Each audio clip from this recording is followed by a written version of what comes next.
We are delighted you chose to be with us tonight. We want you to have a safe and wonderful experience. Please be assured that your safety as well as your enjoyment of the event are our utmost concern. Please take a moment, look around, and identify the nearest two exits. Whether in a virtual setting at your home or physically in some form of venue, you must always be ready. So please identify two exits in your current location in the event it is necessary to evacuate quickly and orderly. Also, during this COVID-19 pandemic, please remember to wear your mask, wash your hands, and always stand 6 feet apart from others. Please enjoy the event and continue to be safe.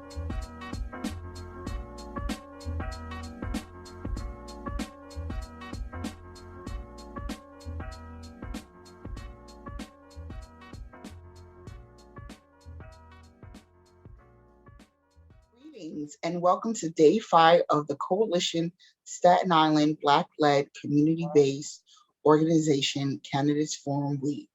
My name is Jasi Robinson and I'm the co-chair of the Legislative Committee of the National Council of Negro Women. I will be discussing the 5 ballot proposals that will appear on the general election ballot. But before I start discussing the 5 ballot proposals, I want to take a moment to highlight the coalition members and thank each of them for their partnership on this important and historic effort.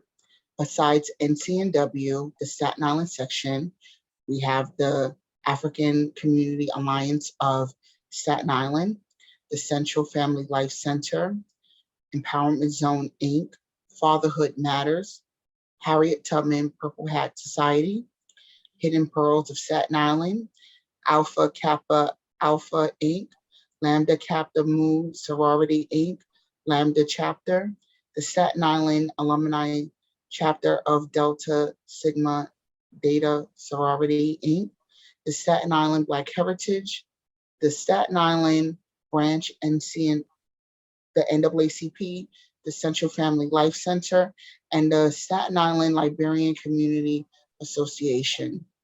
Thank you all of the members of these organizations who have joined us tonight.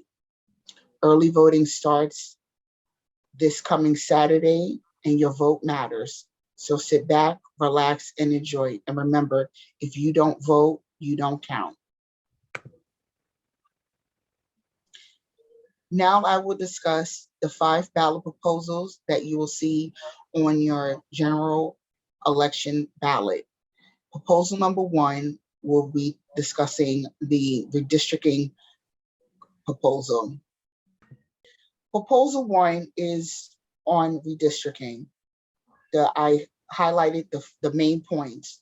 1 is to change the vote total needed to adopt redistricting plans must be submitted to the legislator. Key point, second point, cap the total number of state senators at 63. Point 4, move up the timeline by 2 weeks for when redistricting plans must be submitted to the legislator.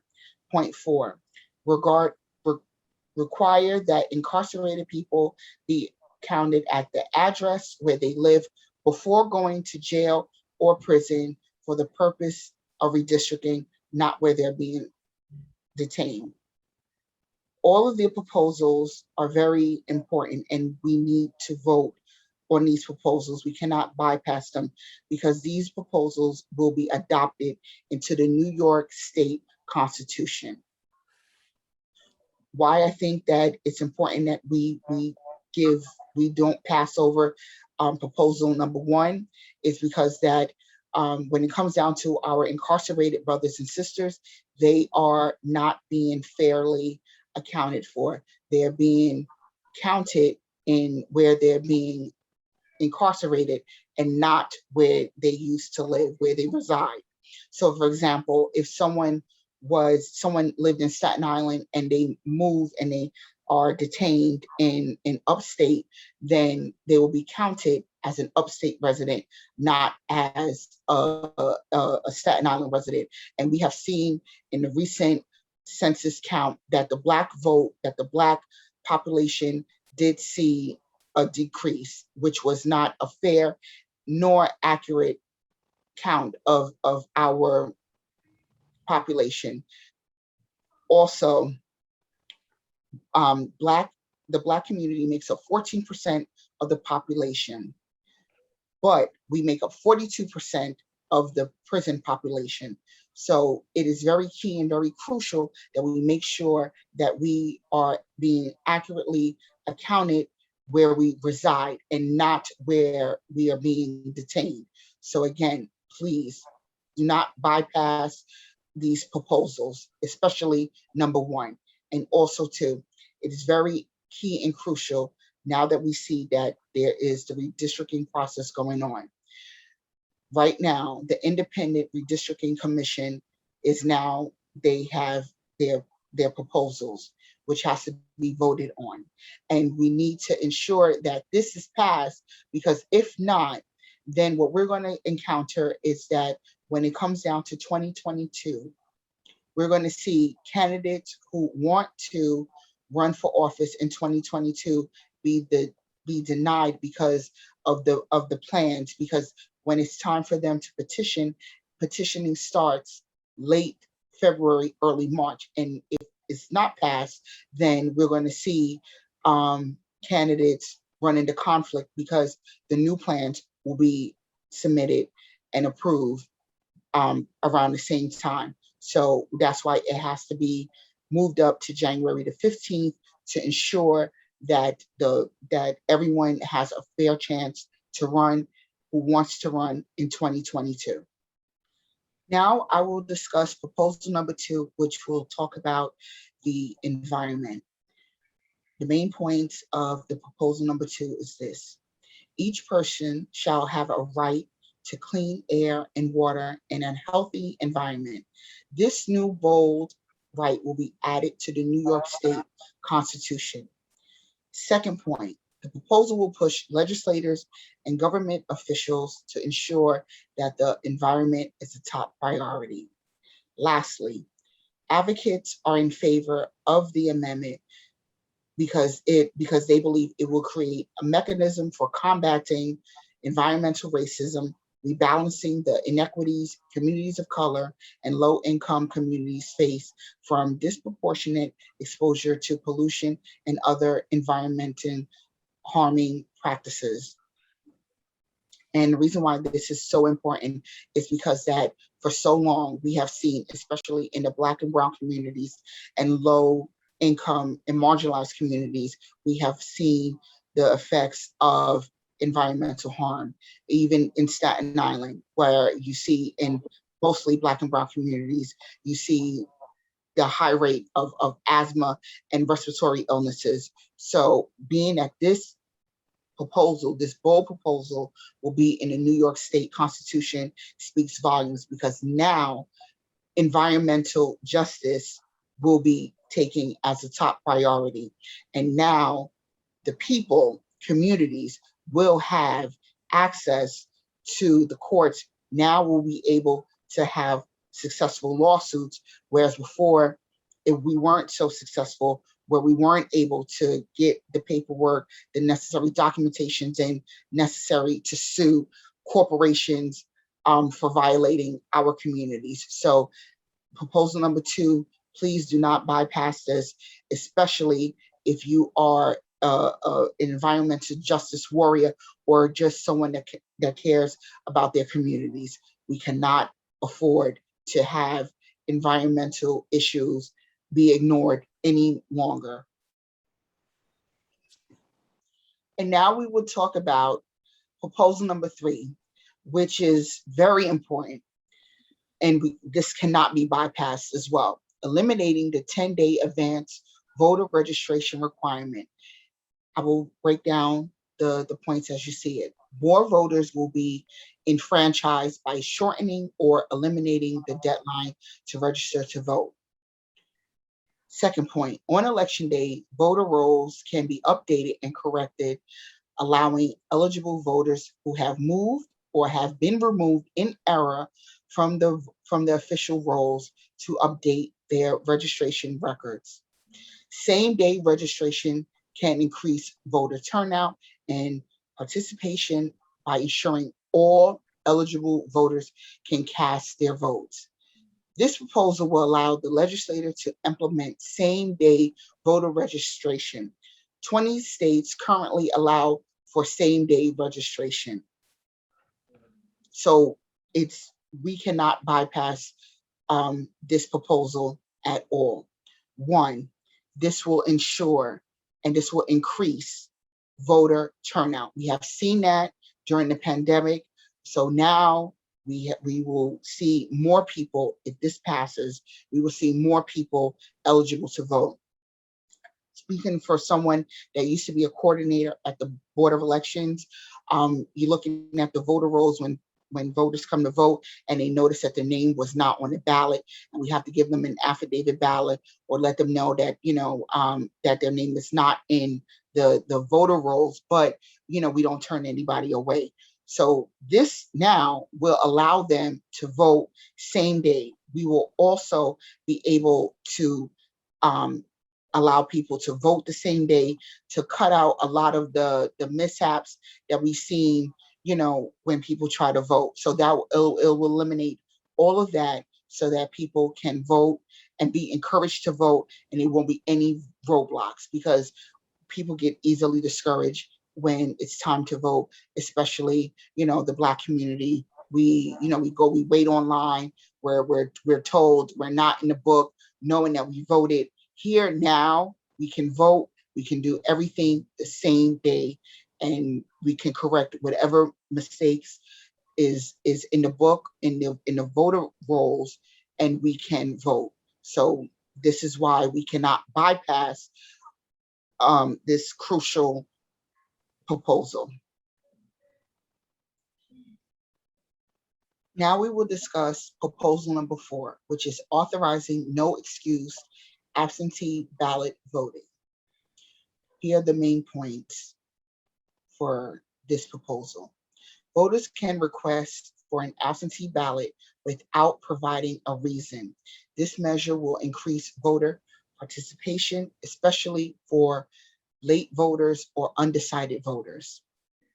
Another point, any voter would have the ability to request an absentee ballot for a primary and or general election, thereby increasing voter access to elections.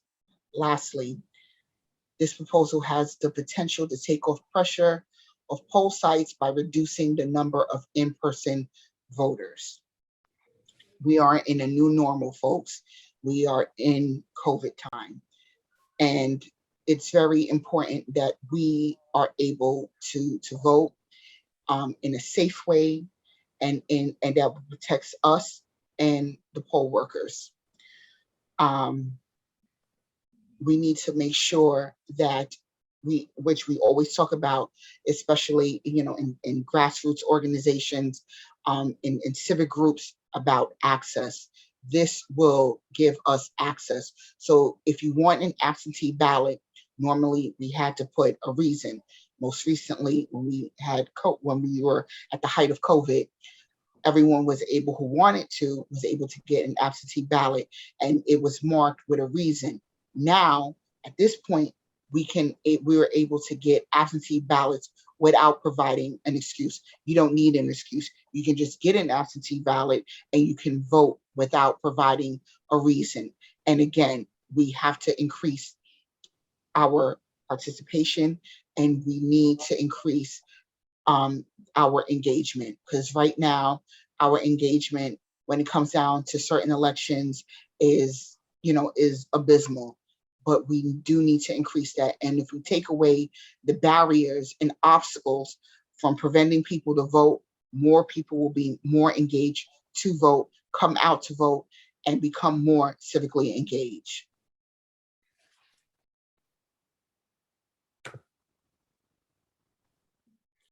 The last proposal that you will see on your ballot is increasing the jurisdiction of the New York City civil courts.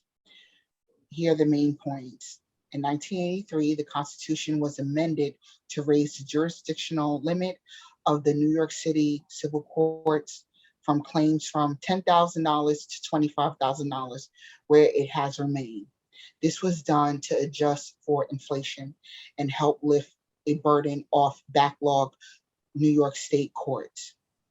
Second point, this proposal will raise the jurisdictional limit of New York City Civil Court to $5,000.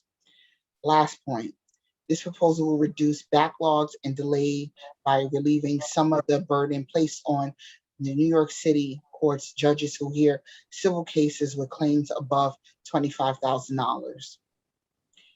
This proposal, again, should not be bypassed as well. One, we want to we emphasize all of the Black-led coalitions and partners on this. We always emphasize access, resources, and information.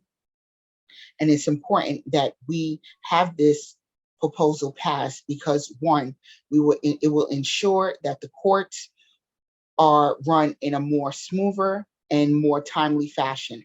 If it's pushed over, if it's transferred over to civil court, then we will see court cases being heard in a more quicker fashion, and also to civil court tends to be more pro se friendly. So basically, pro se would be anyone who doesn't have a lawyer, wants to represent themselves, then that's what it means to be pro se. And so the civil courts tend to be a little bit more easier for people to navigate through. So that's why it's very key and very crucial that courts are not backlogged, especially now during the pandemic. Now we see a backlog in state Supreme Court cases. If it's transfer over, then it'll be easier for everyone all around, the courts, the litigants, and people who want to pursue legal action. So again, we cannot bypass this as well. We talk about access, we talk about resource, we talk about information. This is very important that this proposal is not bypassed as well.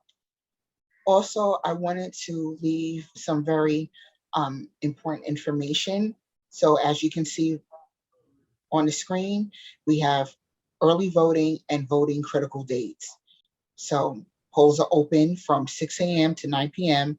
on November 2nd, which is Election Day. But more importantly, we have early voting, which starts October 23rd until October 31st. If you notice, also on the screen here, the time and the dates vary. You have October 23rd and the 24th, it's from 8 a.m. to 5 p.m. Monday, it's from 7 a.m. to 4 p.m. Tuesday, it's from 10 a.m. to 8 p.m. And Wednesday, Thursday, and then Friday, it is from 7 a.m. to 4 p.m. And October 30th is 8 a.m. to 5 p.m. But on October 31st, it's from 8 a.m. to 4 p.m. So please go out and vote. Early voting starts tomorrow, and we need people to come out and to vote and to be engaged and to especially vote for everything on the ballot, especially the 5 ballot proposals. These 5 ballot proposals will be on the ballot, and more importantly, if this passes, it will be in our New York State Constitution. We talk about equity, we talk about fairness, and we talk about access. These 5 ballot proposals encompass and embody everything that this coalition is stressing and emphasizing. Now that you have seen the date and the time for early voting, if you choose to vote early, here are the early voting poll sites. We have the Gerard Carter Center, we have Calvary Presbyterian Church, Port Richmond High School, I'm a Raider, Holy Family, Our Lady of Help of Christian, Church of the Holy Child, PS8, the Staten Island Tech High School, Our Lady of Pity, and Ocean Breeze Athletic Complex. Again, you have the time and the dates, and now you also have the locations. So as the main purpose, the main goal of this coalition is to stress access, information, and resources. So we provided, and we also have additional links and websites of if you need to register to vote, where to vote, voters with disabilities, if English is not your first language, or if you know of someone whose language is their first language is not English.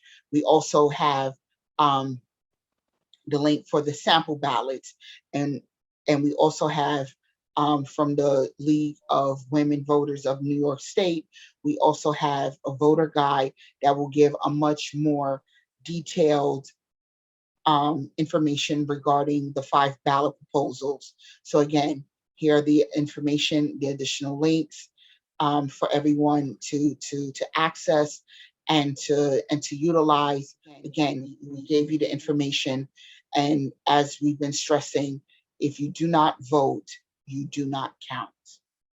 All right, everyone, you have the information, you have everything that you need to go out to vote, especially if you want to do early voting.